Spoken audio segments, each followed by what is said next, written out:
Alright.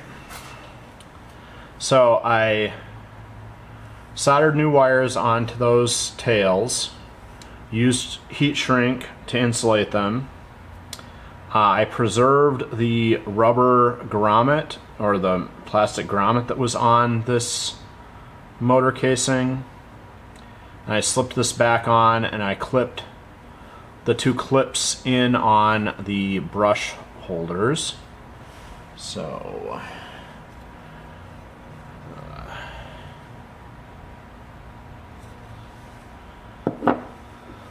this piece has 3 divots in it.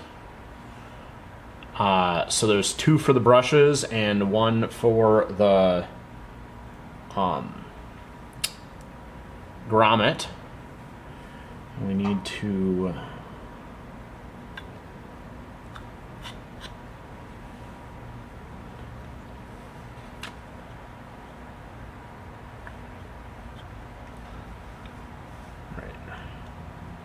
I put the screw back in so it wouldn't work its way out, and then except it's in the way again. And then we can rotate, and this grommet goes on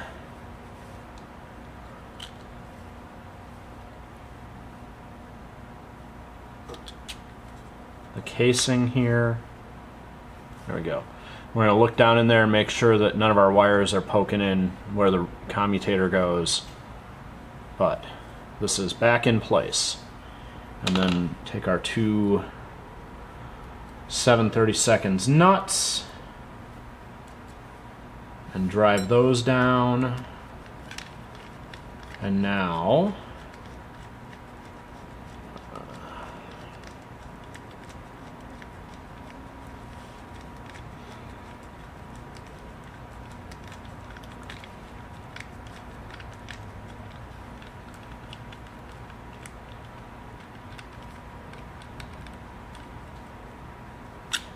go. Oh, except I forgot the shield that goes on the outside.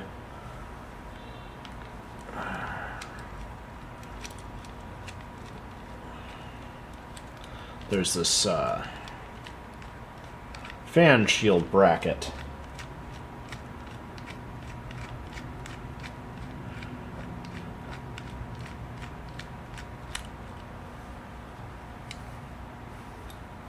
Go. Get our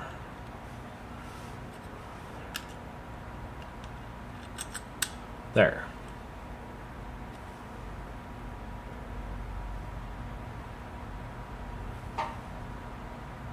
Now with our fan shield bracket in place, we'll put these nuts in.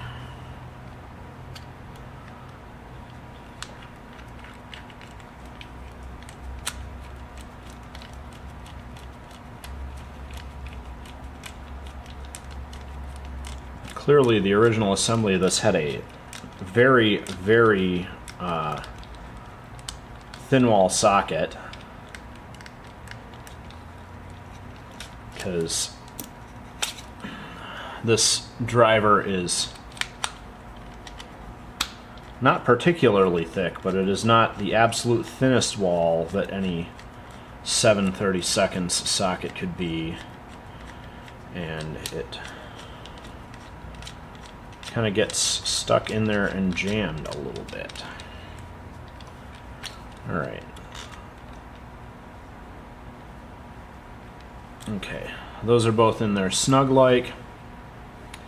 Here's the rotor. I put the washers that came out of the rotor, or the commutator end, on it right away, so we can just tip this up, slide it in until it drops in place, and then take the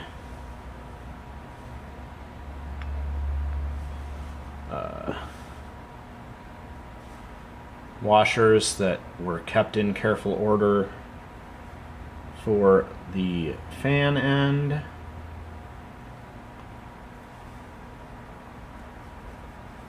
Slip them all on here.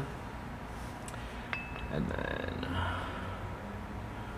Put our cap on and make sure that we match the two oil holes. And rotate this so that these nut screws can line up.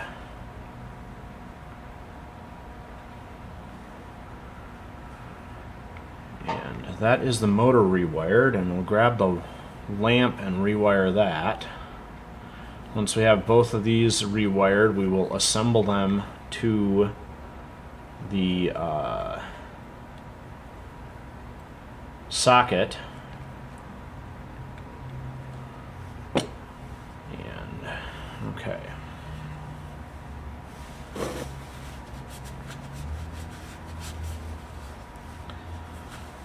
And then I'm going to grab a rubber drive tire, the white and Kenmore style one, and stick it on the shaft, because that should be a same shaft size motor shaft, and that should fit right on there. But drop our brushes in before we forget. Again, every time you put a brush in, check the curve on it so that you match the curve to the commutator. And then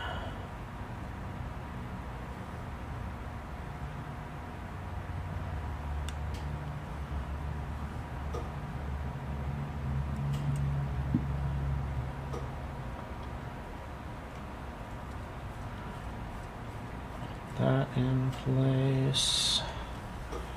And check our curve and make sure that it's matched to our commutator. And now that brush drops right in there like it should.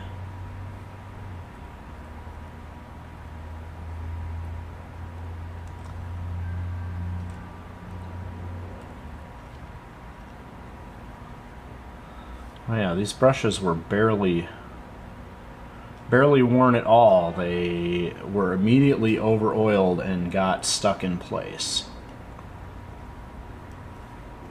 There we go. There. Feels pretty good. So we'll set that aside, and it will be ready to wire up to the harness when we're good to go. Okay.